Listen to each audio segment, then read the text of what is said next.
Hi everyone, Jack here. Just wanted to show you a quick tutorial. I'm going to show you how to do some ruffled ribbon. This is a gorgeous ribbon from Ribbon Carousel, and I will show you how it works. So you can see I've added some, I don't know if you can see actually, I've added some double-sided tape here. And it's a very strong double-sided tape. Just take that up. Because I want it to hold what I'm doing. I'm going to turn it sideways to make it easier for you. Now what I would suggest is don't cut your ribbon. I'm going to use a fresh piece, and it's purely because you can't tell what length it's going to be, what length you're going to need until you get to the end of it. So get a good length of the ribbon and start by, let's have a neat edge on that I think. So I'm just going to trim that edge.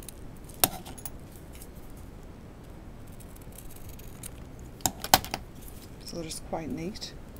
And I'm going to start by just putting a little fold in like so, because I don't want the rough edge showing. So a little fold, and I'm going to start at the top there.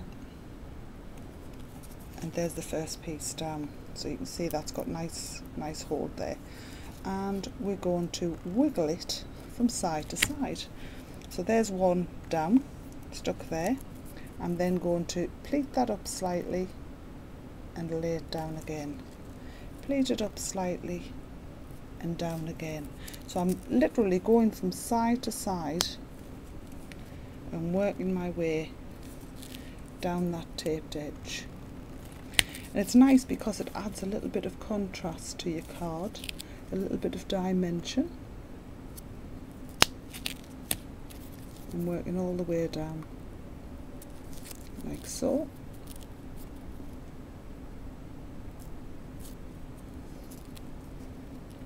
And again, and all I'm doing is I'm using that finger there to lift it up and then bring it down on itself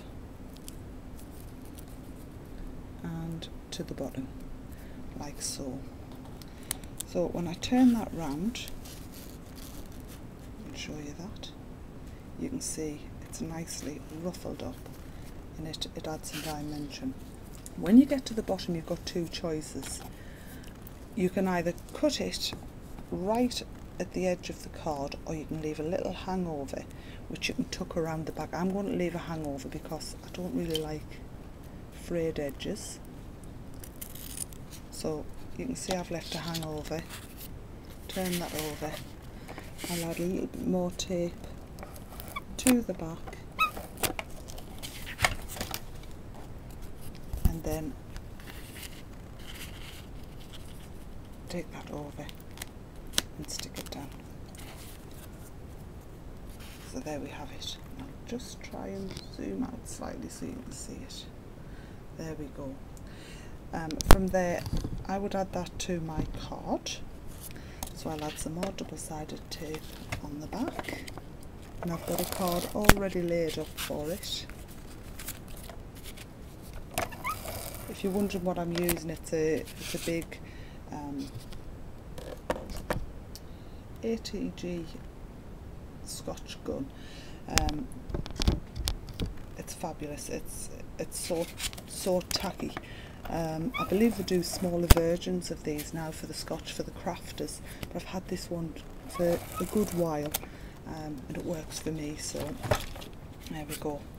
So I've already got a card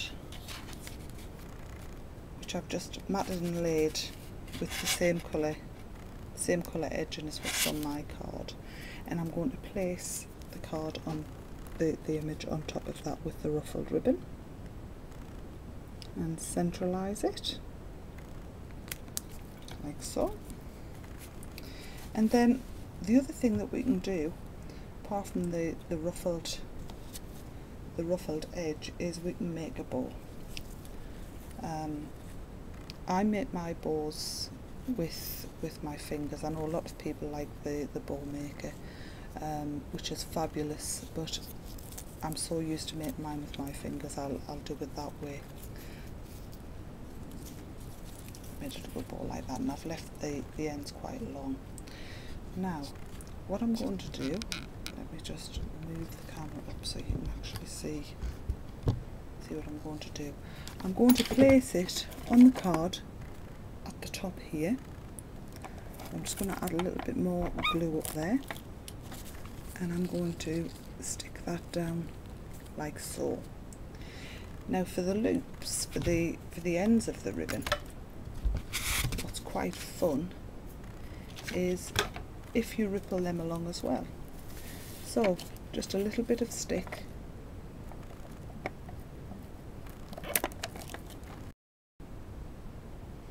so I've added that little bit of glue there, and I'm just going to again ruffle that up with, so it's given it a little bit of a dimension, and stick it down there. And then I'll put another tiny bit of stick, because I don't want the ribbon to hang over our face. I'll put another tiny bit of stick just above there, and again I'll turn the ribbon on itself like so and stick. So that's the first bit down, and we'll move on to this edge, and just by adding a little bit of glue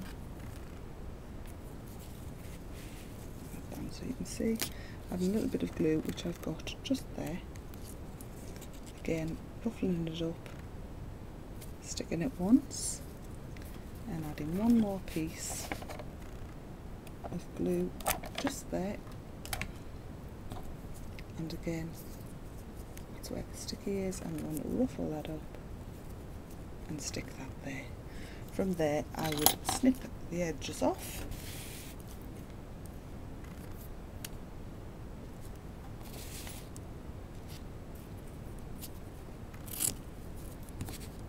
like so, and the other one,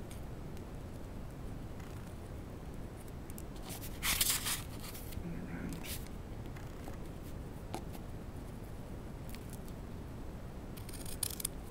Like so. And that's it, finished, and I'll just zoom out so you can see that, and there we have it. Just tilt it so you can see it a bit better. There we go.